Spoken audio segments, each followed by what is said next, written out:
Hi, everybody. Well, welcome to week 2 of our course, History of Christianity. This week we are diving into the main content of the course, and that is McGrath's text, Christian history, as well as the primary source readings that supplement that text.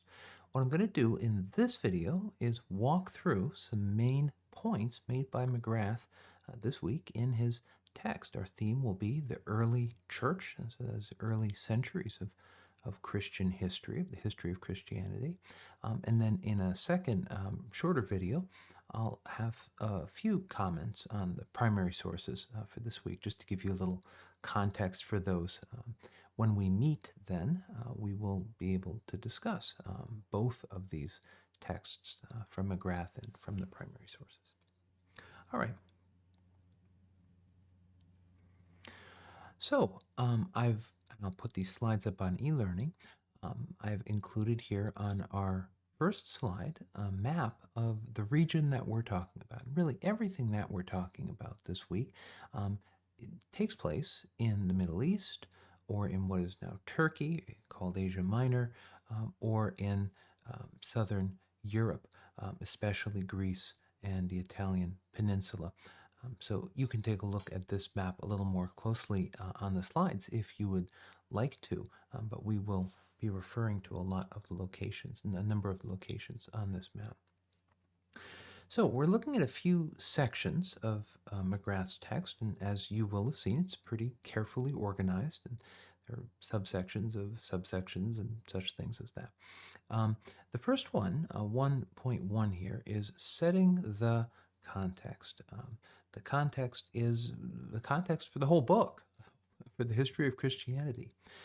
He outlines here, McGrath does for us, the early development of the community of disciples or saints, eventually called Christians. So a disciple is any person who is a follower of Jesus.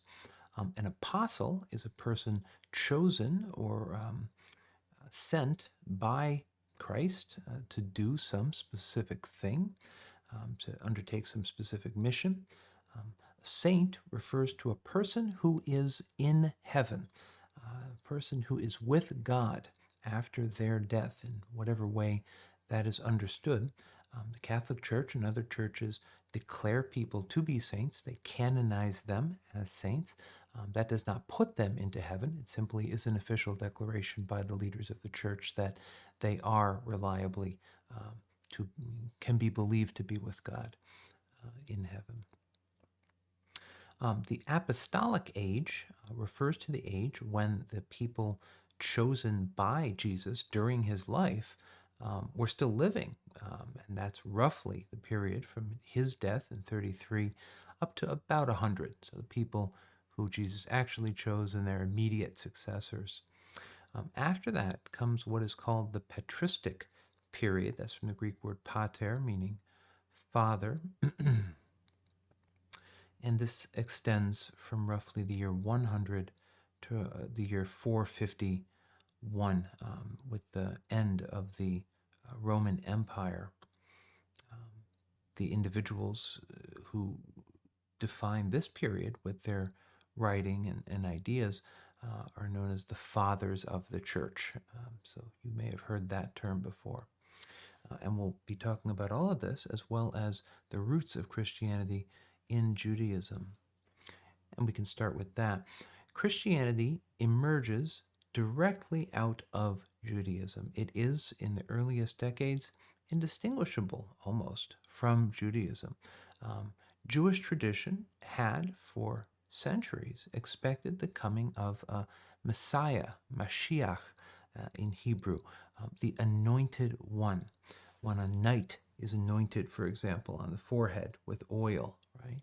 This is a sign that that knight is chosen, is commissioned to do some special thing, has a certain kind of mission. Well, within the Jewish tradition, people also were anointed. The word for anointed one in Hebrew is Mashiach, and in Greek it is Christos. And so when we refer to Jesus as the Christ, this means Jesus is the anointed one in Christian belief. He is the one for whom the Jewish people we're waiting. He is the Messiah. Within Jewish tradition, there's a strong emphasis, of course, on the law. This is especially in the first 5 books of what Christians call the Old Testament, the Torah. We referred to that last time, as well as the prophets later on in the Old Testament or Hebrew scriptures. Jesus of Nazareth, as the Christ, as the Messiah, is said to fulfill the law. That introduces all kinds of interesting dynamics, right? Because the law is not gone, the law is not nullified, but it is fulfilled. Now, what does it mean to fulfill a law? Well, it means to follow it, perhaps, but it might also mean not to follow it in certain cases, right? You might abide by what we call the spirit of the law rather than the letter of the law. So multiple interpretive controversies over these early decades, especially as Jews and soon to be Christians worked out what the meaning of the law truly is, especially in light of the teaching of Jesus of Nazareth. Up until about the year 70, Jews and Christians worshipped together in synagogues. Christians were Jews, right? In all except their conviction that Jesus is the Messiah that the Jewish people have been waiting for. In the year 70, the Roman Empire, in what was widely regarded as a rather excessive display of violence, destroyed the city of Jerusalem and destroyed the temple in that city.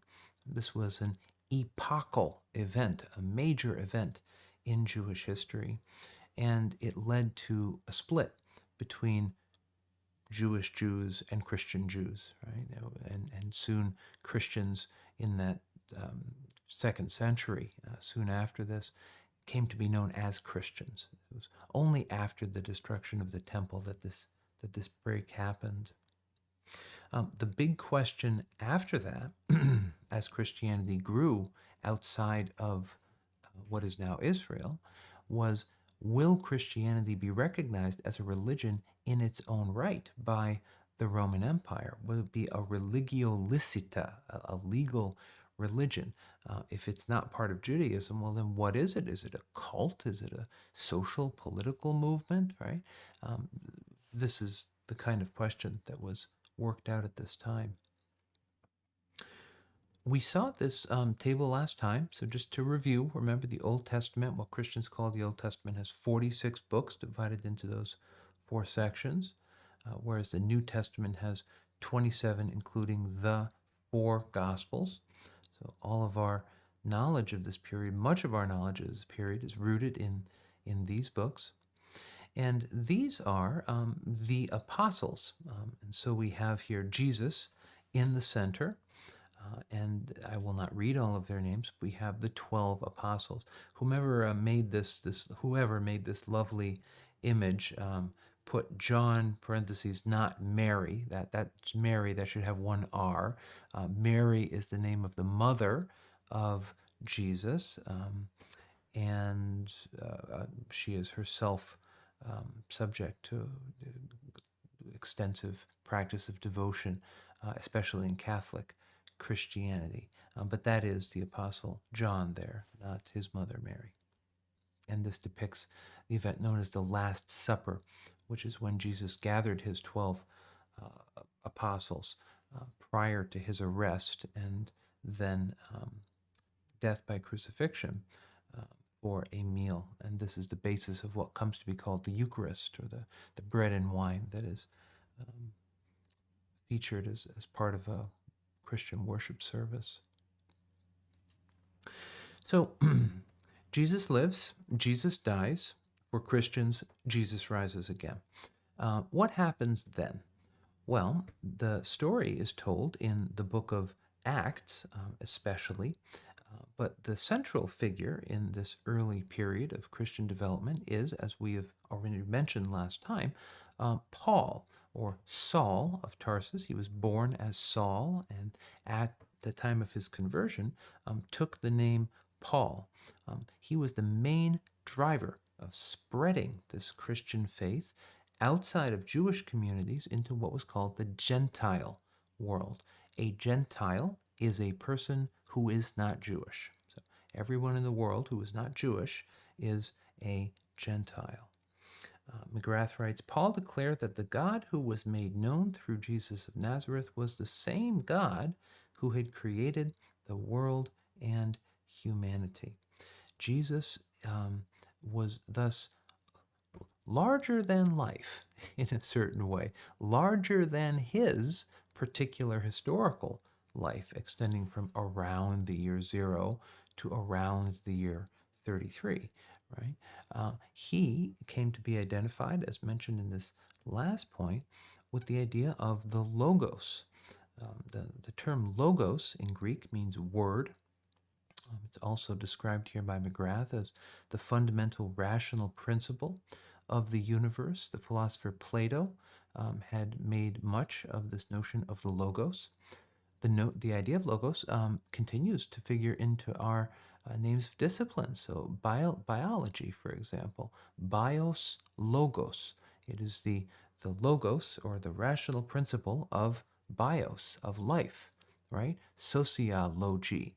Oh, goodness, theology. Uh, Whenever you see logy at the end of a disciplinary name, that's from the Greek word logos. And so it means that people who engage in that discipline are trying to understand and to apprehend what is the principle, what is the way that things operate in that space. Here we have an image of Paul from much later, but he is described physically a few times in his letters and in the book of Acts, if I recall. We do have some physical descriptions of him. And here we have a map of Paul's missionary journey. So a missionary is a person who is spreading the message of a religion, especially Christianity. That's where the term is used. If I'm sent on a mission, well, we get the word missile from that, right? Um, you're launched, as it were, and you are engaged in a task that has been set to you by someone else. Paul went on 3 missionary journeys, and then finally was arrested and ended up being transported to Rome to have a hearing before the emperor, because Paul was a Roman citizen and had that privilege. You can see that all of the towns he traveled to here are the towns, or I should say cities, that are named in the New Testament. So Corinth and Ephesus and Philippi and others. So let's say a bit about Jesus himself, because we kind of passed over that. We're not covering, his life in this course, but we can point out that the common era, what we call CE or AD, AD means Anno Domini, or the year of our Lord. This is still the counting that we use today. This dates to the birth of Jesus, not to the death of Jesus.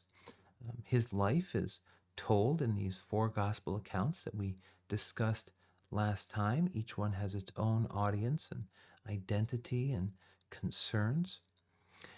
And there are several themes, McGrath calls them, about Jesus that become universal across different Christian groups. And there are many different Christian points of view at this time. Jesus is, McGrath puts it here, the means by which the invisible God can be known and seen. Jesus is the one who makes salvation possible, and he is innocent. Right? He did nothing wrong. He was executed as a criminal, but he had done nothing wrong. So the whole tradition, history of Christianity, both its events, attended events, and thought, are going to be shaped by how understandings of these different themes play out in different places, and how different understandings come into tension with one another, and often lead to ruptures and the formation of new communities. Here we have, remember from last time, so Matthew is represented as the man, Mark with the lion, Luke with the ox, and John with the eagle. Matthew, sometimes I tend to list Mark first because Mark's gospel is the first to have been written. But by tradition, Matthew's gospel would be listed first because it's one of the longest, and it's also, might be the longest, and it's also the most connected with Jewish tradition. And it seeks to explain, purports to explain, how Jesus fulfills all of these prophecies, and thus kind of legitimizes him as the Messiah, right? It also includes the Sermon on the Mount, the most important block of teaching that we have in the voice of Jesus. So, um, we're past the year 70. We're up into the second century, past the year 100 even, right? Christianity is spreading. Paul has done his work. He is no longer living. The apostles are no longer living. But Christianity is spreading in synagogues, in house churches. There's groups of people in their private homes, through public preaching. We still see this today, people standing on the street and preaching the gospel. We say gospel means good news. It's from an Old English term, meaning literally good news or good story. This religion, Christianity, once it became formed, had a really strong appeal. It offered a new sense of identity and status. The Greco-Roman world, as we saw last time with Tom Holland, was a world in which there was a very stratified social structure. Some people were on the top and some people were really not on the top, right? Christianity was egalitarian by comparison. In Christ, there was neither Jew nor Greek, male nor female, slave nor free, Paul says, in Christ, right? If you are a Christian, all of these social distinctions fall away. Christianity offered practical support for people, right? Christian martyrs, and the word martyr means witness, right? They went to their death, as you'll see described, for example, this week in the reading from Perpetua, the earliest recorded writing by a Christian woman that we have. They went to their death joyfully and seemed not to fear death. This is a very impressive thing to witness. And Christianity also offers to make sense of the deep moral structure of the universe. It's not just a local cult, but it has ambitions to explain, as it were, to give an account of everything. We've mentioned already that Jesus had many disciples, but only a few of them were apostles. And so those apostles had a certain authority in the church. But the question is, how would these Christian communities actually pan out? What form would they take? What would be the kind of power structure within those communities? Two main questions McGrath highlights. How did these individual Christian communities maintain their identity with respect to their local cultural context? Because you've got these big kind of universal Christian themes, right? And teachings about Jesus, but then you have local traditions as well. And you want to weave these two together. This remains a challenge for today. How did these individual communities, second, understand themselves as relating to the church, to the larger universal community? There's lots of diversity in this early church, as we've said, but there's also a certain theological unity. Theological means having to do with, the logos about theos, the logos about God. And the term still used for that today is a depositum fidei, the deposit of faith. When I go to the bank, I make a deposit, right? I might put a certain amount of cash in my checking account, and then I can draw on that deposit, right? Well, that's the idea here, that Christ, Jesus Christ, made a deposit. He gave the faith to the apostles, and now the apostles, through succession, one to the next, are passing on that deposit. They're spreading the faith. So faith here means not only a feeling or an experience that I have personally, but something that I receive as a gift from this person, Jesus, who is called the Christ. Last point on this first section, and I'll tell you when you should take your break. okay, because you're going to take a break, um, is the role of women in the early church. I mean, historically, it's been a matter of some controversy, of course, what the role of women in Christian communities should be or manifestly has been. It's very, very limited, um, according to many. Women, McGrath points out, do play a really prominent role, however, in the early church. They were engaged in authorized ministries, right?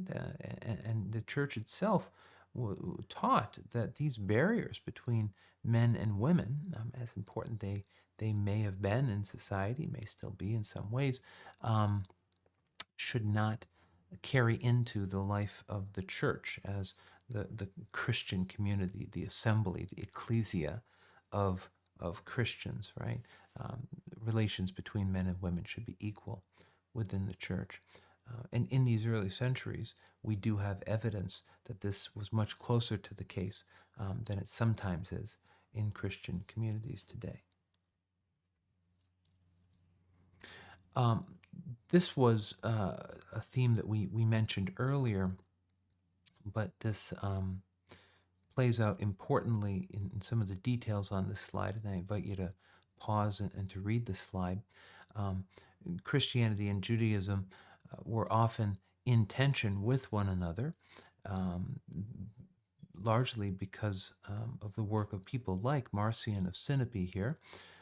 Marcion argued that the Jewish scriptures, the Old Testament, actually should not be in the Bible. And this language of Old and New Testament comes from this time, right there in the end of the first and beginning of the second century. Um, Christianity adopted ideas from Judaism, but not practices of keeping the law or specific forms of ritual worship. Christians developed their own forms of that. And one example, which we'll return to a bit later on, is the example of circumcision. And this was decided at one of the early councils in the church. We mentioned this, I believe, even in class already last time. We'll say more. So here we have contemporary work of art, an icon depicting the First Council of Jerusalem. This is a place, this is a context where that issue of circumcision was described. And I'm showing it to you, not because it's such a historically accurate illustration, but because it's a good example of the style of art known as the icon. It's a largely two-dimensional style, very colorful often. This icon is very much in that style. So if you've seen pictures like this before, you can identify those as icons.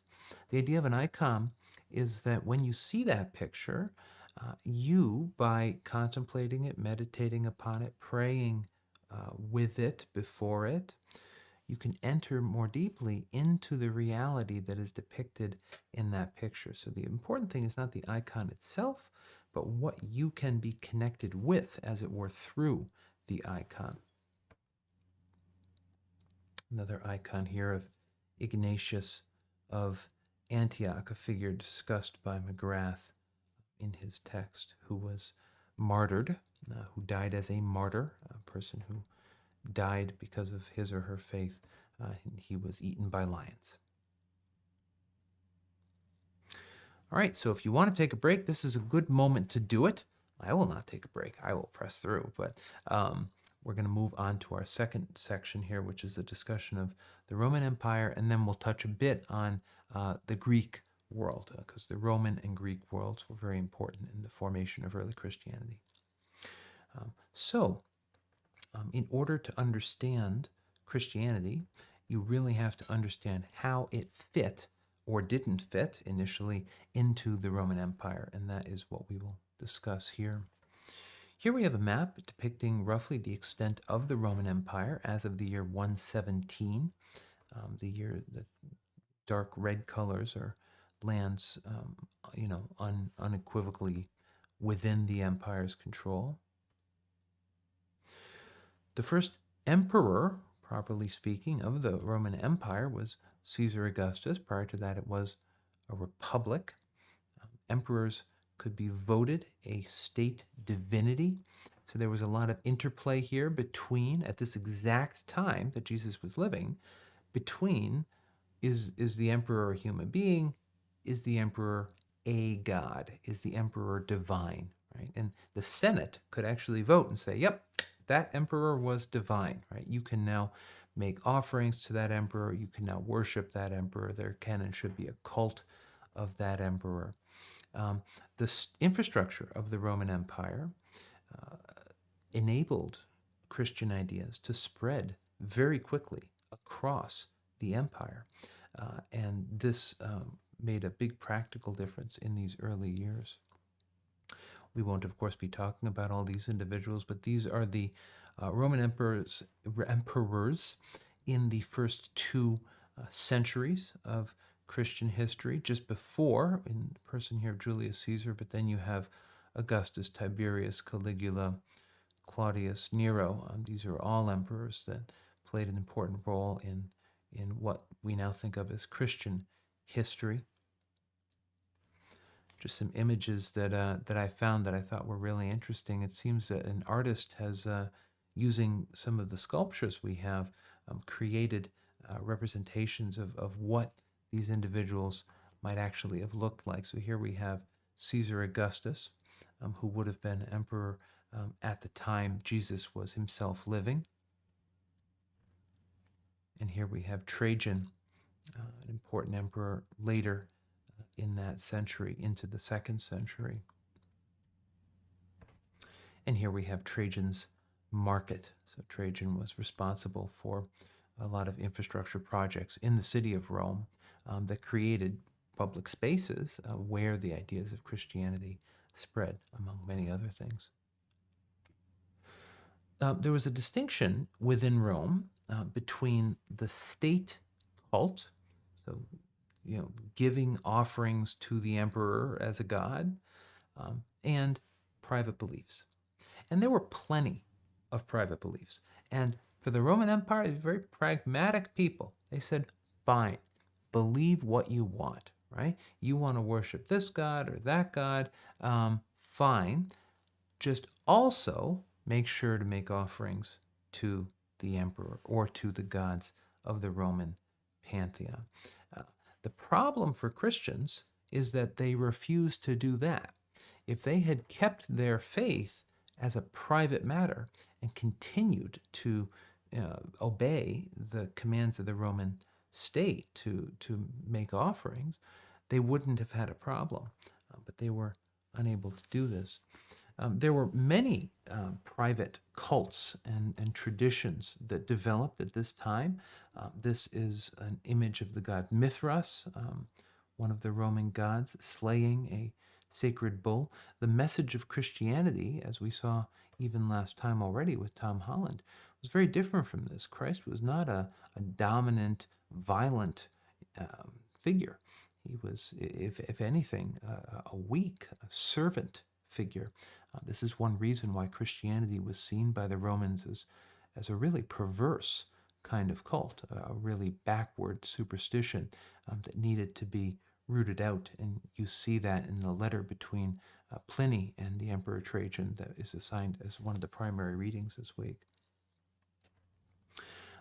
This imperial cult took different forms in different parts of the empire. The important thing is that you did take part in it.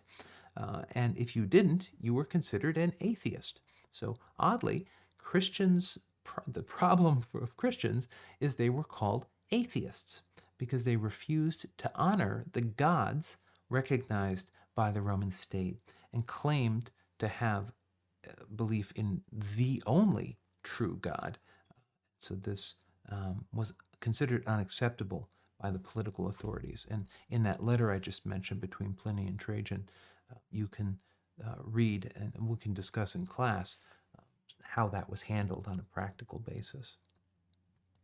We've already mentioned Marcion briefly, the wealthy Roman writer who argued that Christianity should be entirely split from its Jewish roots, that really only the Gospel of Luke should be included in the New Testament, the Gospel with probably the least connection with Jewish themes.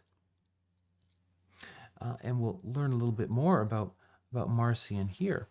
The reason why you say, why does this matter, right? Well, it matters because it has to do with who Jesus was. Was Jesus, as there was a group at the time here, the Ebionites, who argued that Jesus was a really good person, a good Jewish man who followed the law, taught well, and he's singled out by God, just like Isaiah and Ezekiel and Elijah. These are the prophets of the Jewish tradition. And he's explicable in that way. He's not himself God any more than Moses was God, right? So Jesus remains Jewish in that point of view.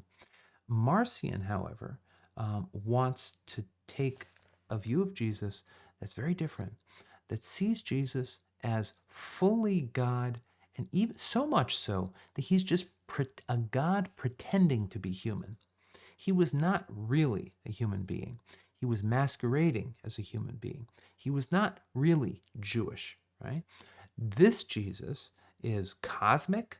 He is incarnated in the sense that he just, seems to be human. He's not really human.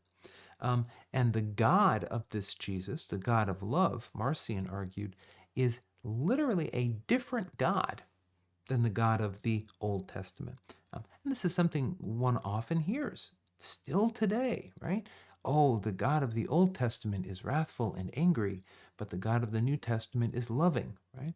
Well, here we go. Right here in the beginning of the 2nd century, someone is going all the way with that logic and calling for a purposeful break with all things Jewish within Christianity. This view did not prevail, but it was influential at the time. This is more detail than we can probably go into, but I'll say a little bit about it, and I invite you to pause and to think through it a bit if you're interested. The question is, who is Jesus? The field is called Christology, by the way. If you want to make a Christological claim, that is a logos of the Christos, right? The reason or how things work with Jesus Christ. Well, you had this Ebionite view, which we've mentioned, that Jesus was a guy, a dude, Jewish, good, chosen by God to be a special person. Right? You've got on the bottom here, Jesus is fully God and not human at all, right? Then you've got a Gnostic view and what's called here a proto-Orthodox view. So I'll tell you, spoiler, this proto-Orthodox view is the view that is still held by Christians today. This view won. The other views did not. They are considered heterodox. Orthodox, ortho means straight or true. So if you go to the orthodontist to get braces, right, she will straighten your teeth. Well, orthodont means straight teeth. Orthodox means straight doxa or straight belief, right? So orthodoxy means true belief. And this is the view that that wins out. But we'll leave it there for now and we can return to this in class if people are interested. At the same time as Marcion is kind of negotiating, what the relation between Christianity and Judaism will be, we have another figure, Justin Martyr, who lives almost exactly the same dates as Marcion, but he's interested not so much in Judaism as in the philosophy of Plato, the Greek philosopher Plato, and what we would call today, and it was called then too, Platonism, right? Platonism was a philosophy, but as McGrath points out at one point, philosophy at that time meant rather more than just a set of ideas. It's not just puzzles that you were kind of working with, right? Philosophy was, as one author has put it, a way of life, right? You devoted yourself to a school of philosophy. You sold your belongings and followed the teacher, right? And learned all the things and wrote and taught yourself.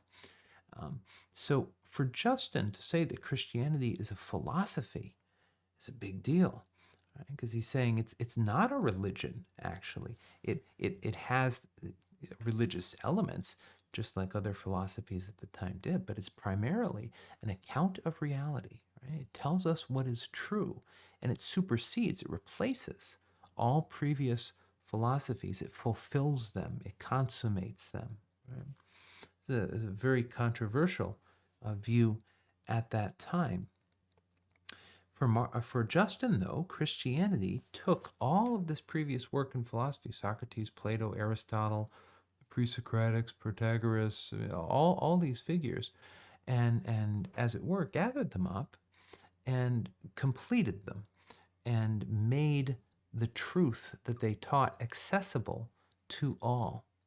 Uh, this could sound like a very obscure view today, but it has to do with how we understand the relationship between Christianity and, let's call it, the world, the secular world, right? Is Christianity a way of being in the world, of thinking about the world, acting in the world that is full and true and complete and harmonious with the world? Or is Christianity something that really is a challenge to the world, a sign of contradiction, as some have called it, a way of upending things that are taken for granted in kind of our philosophies and worldly ways of thinking? For Justin, it's the former. Right? Christianity is a philosophy that caps off everything that came before and could come later. For this other fellow, Tertullian, who's also discussed in our reading, um, it's the latter. Christianity has nothing to do with philosophy. The philosophers are off now. They're doing their own thing. They're seeking wisdom in the things of this world. But Christians look beyond the things of this world. They look to the truth revealed by God. And so he takes Tertullian as an image of this difference, the difference between Athens and Jerusalem. Those are two cities. The city of Athens, symbolically associated with philosophy. The city of Jerusalem, symbolically associated um, with revelation, with the Jewish faith and the Christian faith. So here's an image here. What of Tertullian? Another icon, right? What has Athens to do with Jerusalem? So here we have the people on the bottom here are the Athenians. They're thinking and engaging in philosophy, and the figure in the center is Tertullian, and the figure in the top left is Christ, right? And Christ is not down among the people. Christ is casting a light, a beam of light onto Tertullian, illuminating his thinking, right? In a way that the world cannot hope to do. This distinction between different ways of understanding how Christianity relates to the secular world is going to be defining throughout Christian history. So back to the kind of practical issues here. Christianity did not have recognition as a religion in the Roman Empire. It could not be a public religion because its followers refused to engage in the official rituals. This isolation led to the emergence of all kinds of really nasty stories. Christians engaged in a love feast. And people would kind of joke about this and whisper about it like it's a sexual orgy, right? They engaged in cannibalism. They claimed to eat their God and drink his blood, right? Um, the Didache, which is a book that we're reading a selection from in our primary source readings, this book, the Didache, describes some of these early practices, not the criticisms, but you were able to see how people who were really suspicious of this kind of secret society developed such prejudices against him. The structure of bishops and priests and deacons is not yet really established in the second century by this time, but we're just starting to accept that. In fact, Justin Martyr, whom we just spoke about, actively avoids using the word priest because in the Roman state religion there were priests, right? So within Christianity early on, the term priest was not used, but rather presbyter or presbyteros. We get our word Presbyterian from that, the Presbyterian church, a church led by the elders. So early Christians were interested to actually distinguish what they were doing from Roman worship.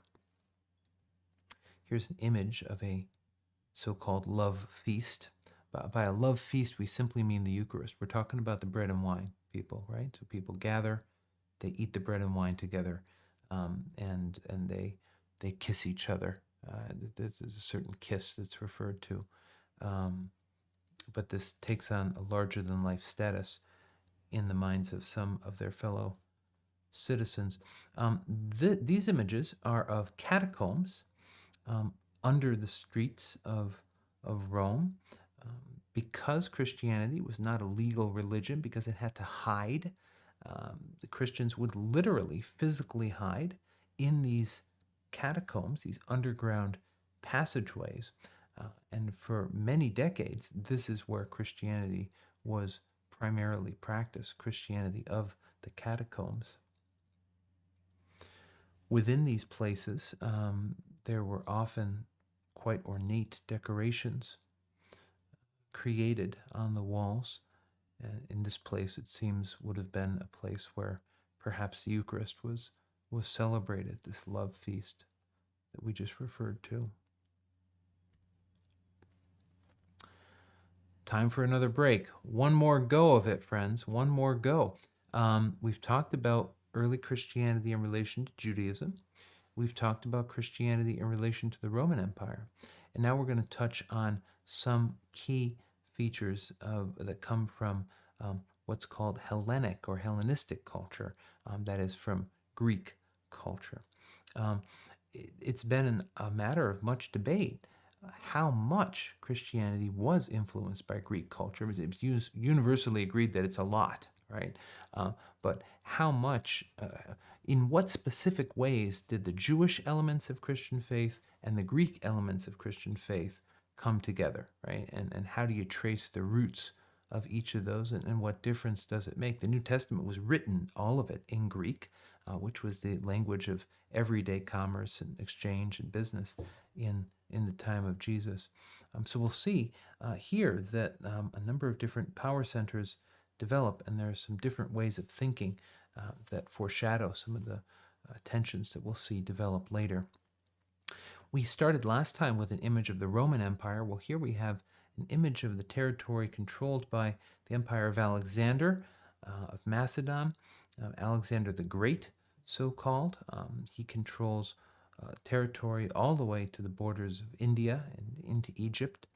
He dies at a young age, but it's because of this conquest on his part that Greek becomes as what we call it, lingua franca, right? This is the language that everybody speaks because of Alexander's conquest. Around 300 BC, so we're moving back in time here now, right? We're 300 years before the birth of Jesus. The Hebrew Scriptures have been translated into Greek in what was called the Septuagint. So the story is that there were 70 scholars, 70 translators who came together to translate all of the Hebrew Scriptures, all of the Old Testament. And in that same place in Alexandria, where that translation was undertaken, Philo of Alexandria was working at that time to try to combine Jewish and Greek thought. Remember, at this time there was no Christian thought, right? But this was an early case of Greek thought and Judaic thought, Jewish thought, coming together and people trying to understand their relationship to each other. There was a great fascination with Jewish culture and religion in this time, and so the connections between it and Roman and Greek culture were of great interest to people. One important development that came from this is a version of Christianity known as Gnosticism. And I'll let you read this slide and McGrath's discussion of it to learn more. Briefly, the idea is that the cosmos was actually created by an evil creator, demiurgos, a demiurge, a god who simply put matter together, right? Didn't create out of nothing like the Christian God, but just assembled the pieces. This is a purely physical realm, the world we see around us, and it is, for that reason, a prison for the spirit, right? We are spiritual, and we're trapped in these terrible bodies, right? They get sick and die and are tempted to do all kinds of bad things. Um, the Gnostic view, insofar as there was one position called Gnosticism at this time, is that if you get gnosis, if you get knowledge, and that's the Greek word for knowledge, gnosis, you can be liberated from this prison of the body. Like even now, you can live with this enlightened awareness, right? This kind of spiritual awareness. And then you can be freed from this body upon your death. Now, on the one hand, this might sound appealing for various reasons. The body's often a bit of a pain. On the other hand, it threatens the goodness of the body, and it threatens the goodness of the whole world. I mean, if matter is an evil prison, well, that's not a very good recipe for, harmonious relations with other living things, with the natural world, with other people, with our own bodies, with our own selves. So early on within Christianity, there was a real controversy about this. I mean, was Jesus teaching us how to escape our evil body? Or was Jesus somehow saying, through the very fact of the incarnation, right? God becomes flesh, carne, flesh, right? Is God saying in that gesture that matter is good, right? So again, this seems like a very abstract kind of question, but over 2,000 years, the implications of these distinct ways of thinking would be very great, and we see that they, in my view, have been. Here we have a later image, a woodcut. I think this is from the 14th or 15th century, if I'm recalling right. But it's an image sometimes associated with Gnosticism, the idea that there's this kind of dome of the sky, right? But the person with knowledge, with true wisdom, can peek through that dome, as it were, and see the truth, beyond, and not be limited by this physical world. The influence of Platonism, and again, Platonism is the philosophy of Plato, is very important in the city of Alexandria, which we've referred to earlier already. So Philo was in Alexandria. The Septuagint was translated in Alexandria. Alexandria is in northern Egypt. Two people, Clement and Origen, were very important. They're discussed at some length by McGrath. And what they did is, in the case of Clement, tried to present Christian teachings in a way that would be understandable for people who had grown up in Greek culture. So if I grew up Greek, well, I don't know Moses and Genesis and all of these things are. I need to have these things explained to me in a way that I will reasonably be able to understand and appreciate, right? So that's what Clement tried to do. Origen, and his name should be spelled Origen. Sorry about that. Was known for many things. He was one of the most prolific, that is, voluminous writers of the early Christian history. And he is known especially for developing an allegorical reading of Scripture. And we have a couple selections from him, so read carefully, especially the second selection from Origen for this week, where he talks about the Garden of Eden and how obviously this didn't really happen, he says, in the 2nd and 3rd century, right? So, it's not that we modern people kind of woke up to the possibility of reading Scripture in a figurative way, 50 years ago. This has been a constant throughout the history of Judaism and Christianity, that one would read Scripture in a figurative way. If anything is new, it's our insistence that we must read certain passages in a literal way, always, right? Even when they seem obviously not to be true in that sense. That's a 19th century development, especially.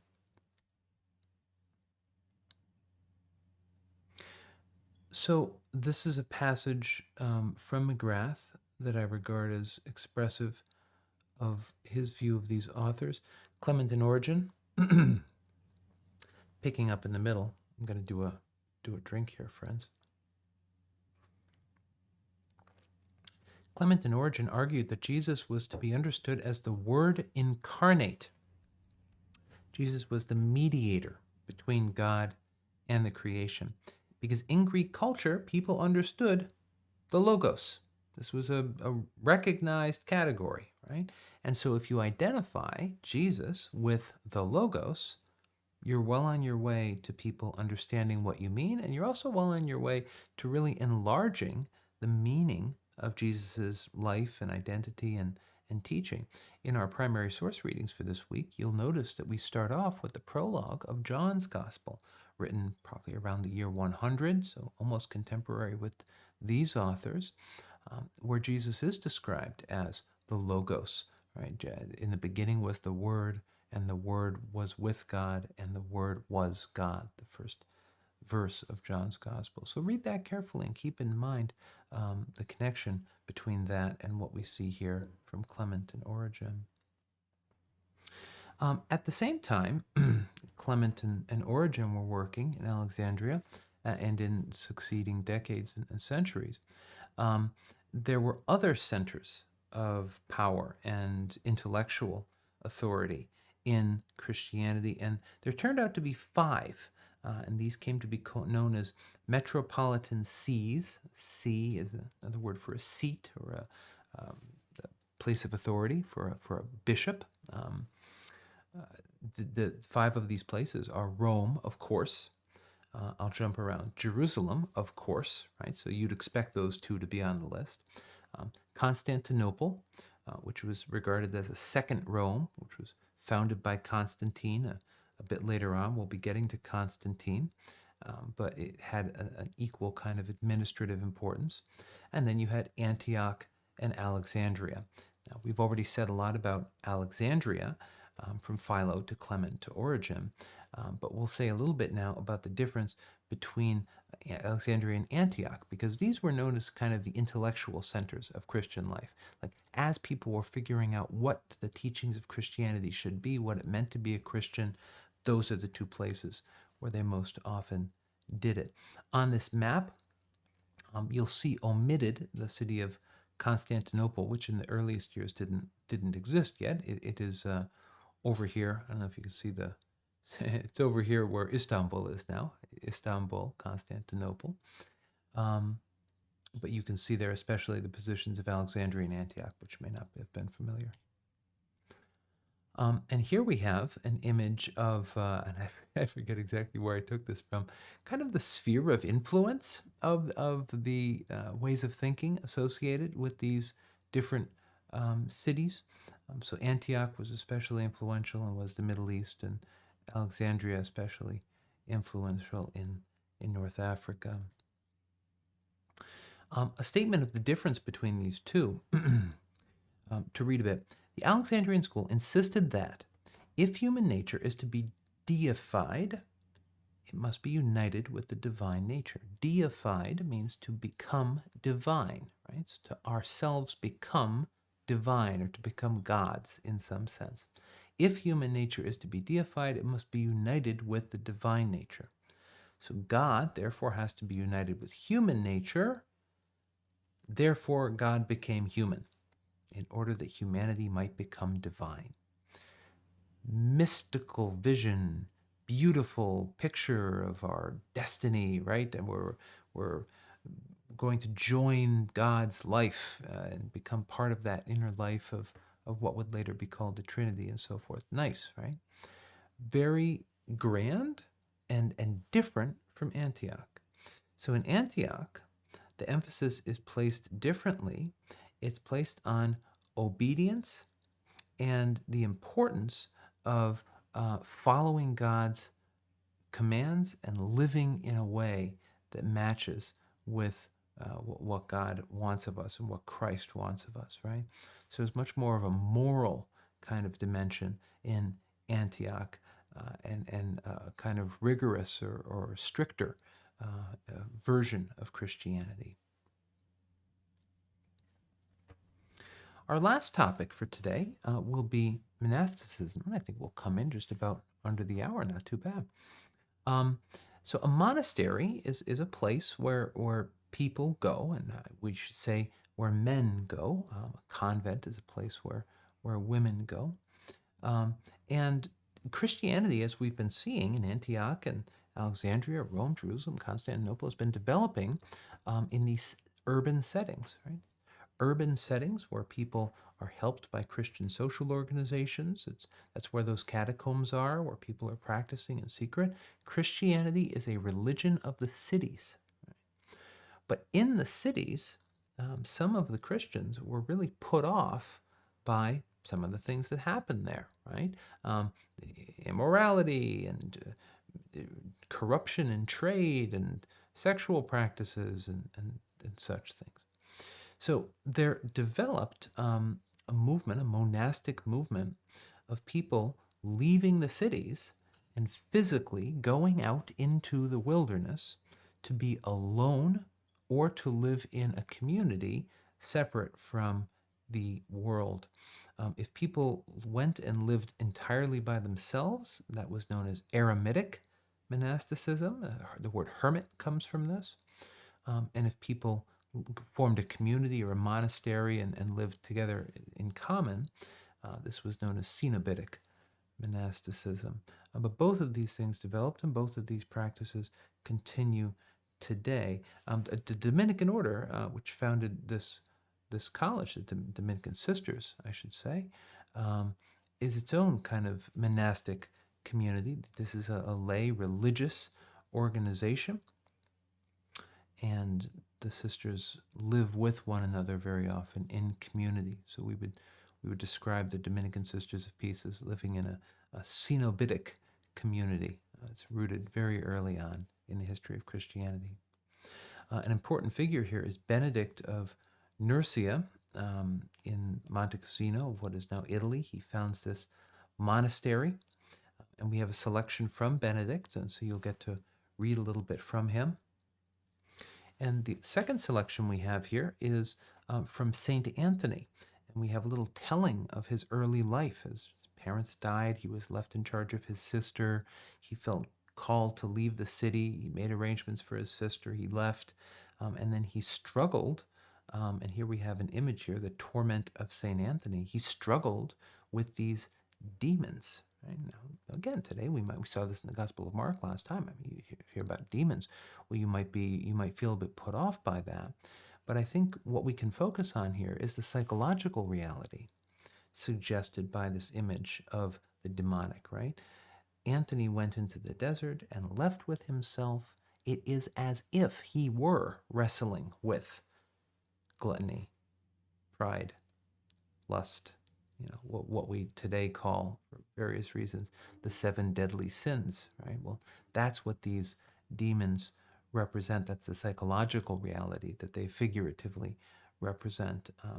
But perhaps one could say it's no less real than that psychological reality in its own specific way. I leave that to your reflection. And I think we conclude here with an image of Monte Cassino, clearly a contemporary image. This is the monastery founded by Benedict that laid the groundwork for all of these Christian communities over the centuries. All right, friends. So to recap what we've done, we've covered the very first portion of the early history of Christianity. We focused on its relationship to Judaism, some of the early practices, the Didache and other texts that describe Christian practice. We've looked at the Roman Empire, and we've looked at the Greek world and how Christianity interacted with all of those. Next time, we will see how Christianity is accepted first as legal and then as the official religion of the Roman Empire, the changes that leads to, and move on up all the way to the beginning of the medieval period. So thanks very much for your attention. I look forward to our discussion.